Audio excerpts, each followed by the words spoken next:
Hi guys, welcome to another episode of the deck profile series, and today I'll be sharing about Sky Striker deck. I'm pretty sure a lot of you have seen some of my videos replay on of me using Sky Striker, and I thought I would just want to go through my deck profile a bit and explain a bit on how Sky Striker is usually played. So if after that you realize that this deck is kind of your style, maybe do give it a try.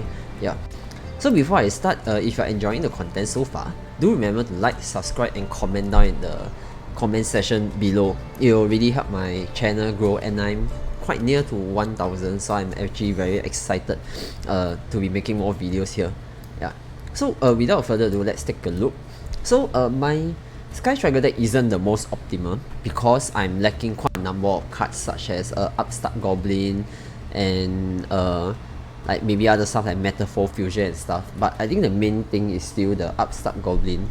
Yeah, I'll explain a bit why it's needed. Yeah. So basically this deck focuses a lot on just one single monster on the field, because all the spell card itself, you need to control no monster on your main monster zone. Yeah, so like the Engage, the Burner, the Honor, the Anchor, everything will require you to control no monster in your main monster zone. So how this deck usually works is you normally get out your Waifu here, which is either Ray or Rose, and then you link into either of your different armor Sky Striker here, which there's Kagari, Shizuku, Hayate, Kai and Kaina, and there's also a link to which is called Zeke. Yeah, so the main gist of this deck is you control your opponent by negating, destroying, and just making sure you survive using this one monster. Yeah. So the main thing of this card is when you when one of your Link Sky Striker card is being destroyed, you can actually special summon this card back from your graveyard.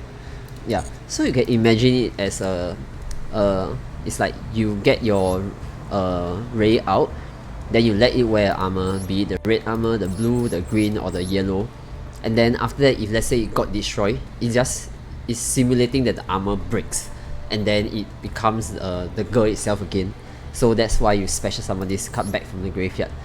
And then when this card is on the field, you can actually quick summon to link summon another Sky Striker link card onto the field. So it's as if like your armor breaks, and then you can wear back your armor another time for that one time for that turn. Yeah. So how it works is you just keep breaking the armor and coming back, breaking the armor and coming back. Yeah. So since this deck require like mainly focuses on just this one monster, and you can actually pilot the deck quite well with one or two cards, so that's why this deck can play a bit more hand traps. So actually I played like 2 Effect Veiler, 3 Maxi, one Ghost Ogre and 3 Ash Blossom. And because I don't have Upstart Goblin, so I throw in like some other spells, because you actually need you need to activate a lot of spells. Yeah. So in addition to these spell effects, all the spell effect has an additional effect if you already have 3 spells in your graveyard. Yeah, that's why Upstart Goblin is very useful here, because it lets you firstly let you shrink your deck, and secondly it gives you one more spell in your graveyard. Yeah, so such as Engage, you can actually add one Sky Striker card, and then in addition you can draw one card. Yeah, so this card itself is not once per turn, so if you manage to like get it back or have 2 in your hand, is as good as just you can activate it twice lah. Yeah, so basically you can gather up your hand very easily, and then you can do a lot of stuff. So there's other stuff like Anchor acts as if it's like an Effect Veiler, but if you have 3 or more, you control the monster. You can take control of the monster. Yeah. But take note that if you take control of the monster, means that there's a monster in your main monster zone, which means that you cannot activate any other Sky Striker spell card. Yeah. So it's actually a bit tricky on when do you want to take control or not. Sometimes you just want to negate. Yeah. Then there's also stuff like you can banish a card in the graveyard, and if you have 3 more, you can special summon. Yeah. So this card is extremely useful when fighting with Eldritch, because as long as Eldritch is in the graveyard, I'll activate this card, banish it, and you can't do anything else. Yeah. So yeah, overall this is how the deck works. So winning condition is really just to keep poking with 1005, and then if you see a chance appear, I'll just go into access code, and it's damn easy to get into access code. You just need one tuner and one monster. Yeah, so it's not that hard. Yeah. So let me just quickly share a gameplay of my Sky Striker to roughly show how this deck works. I mainly like this deck because it's okay, I won't say it's simple, it's just fun. There's a lot of interactive element to the deck. Yeah. So it's something that I will play on and off, especially when I'm using a mobile to play, because there's not a lot of combo to do. Yeah.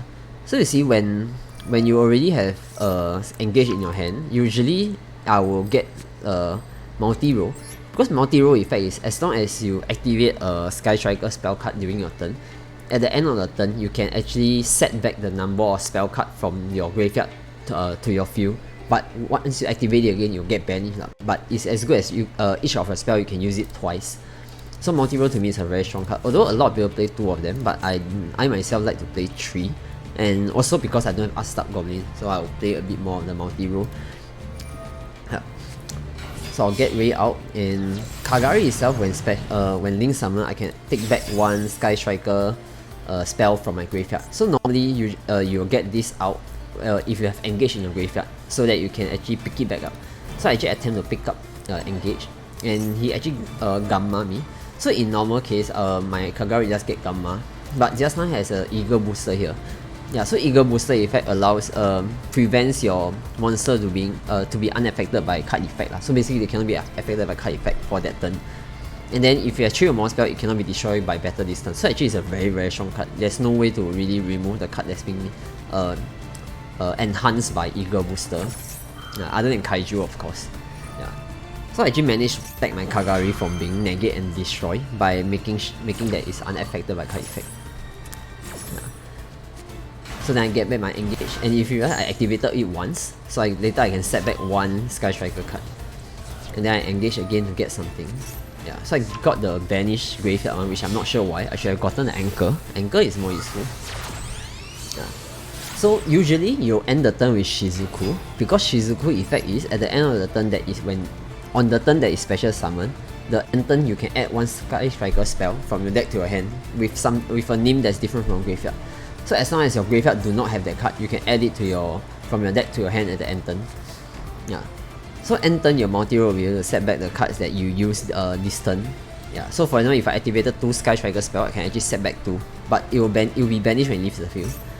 Yeah. So I set back my Eagle Booster, and then this guy I got anchored. Yeah. But I can't activate it because it's a quick play spell. I need to set it. Yeah. So this time I have 2. So if you realize my field itself, I have like 1 Vanish Graveyard, 1 Effect Veiler, and 1 Ash Blossom. So actually this deck you have a lot of hand traps for you to play around with. Yeah. So he Dark Hole, and then I make myself unaffected by card effect again. Yeah. So he's playing a Numerion deck just for info, and it's not a good deck to showcase a Sky Striker deck, but I'm just roughly sharing the control, how it's controlled. Yeah, so actually one thing that Sky Striker hates the most is Kaiju, because once it's throw Kaiju, I can't activate any of my spell anymore, because I've already controlled something in the main monster zone, so it's pretty bad for Sky Striker at least. Yeah. But luckily, I have actually some hand traps on my hand, so I managed to stop him from finding his field card, the Numerion network. Yeah. So more or less, this is how the deck is played. You just do get a lot of control to make sure that that opponent can't do anything. Yeah. So multi-roll has another effect which actually allows if you can send a card on the field to the graveyard to make sure that your opponent cannot respond to your spell card. So which is as good as saying that your engage cannot be Ash Blossom, because it cannot be responded.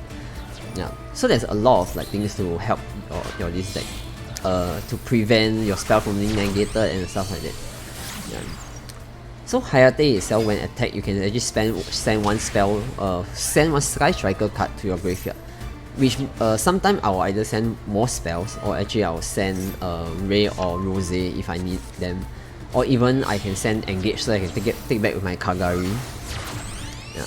So I think it's a lot to absorb. I won't really run through everything, but do take a look at those card effects yourself, and then you can roughly see how it works. Yeah. So usually this is how your Sky Striker look like. You have a lot of set card behind just to negate, and then during your turn you can either go all out and kill if you can kill. If not, just slowly poke them to death. Okay, I'll fast forward a bit. So I didn't do anything because he's not within the life point of being killed by access code. I can do like, I can summon a bit more monster to go through 6005, but I decided not to just in case there's Nibiru. Yeah. So during my turn, I actually want to go ahead and summon more monster.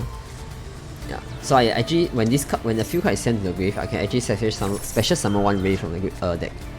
Yeah, but he Ash Blossom me.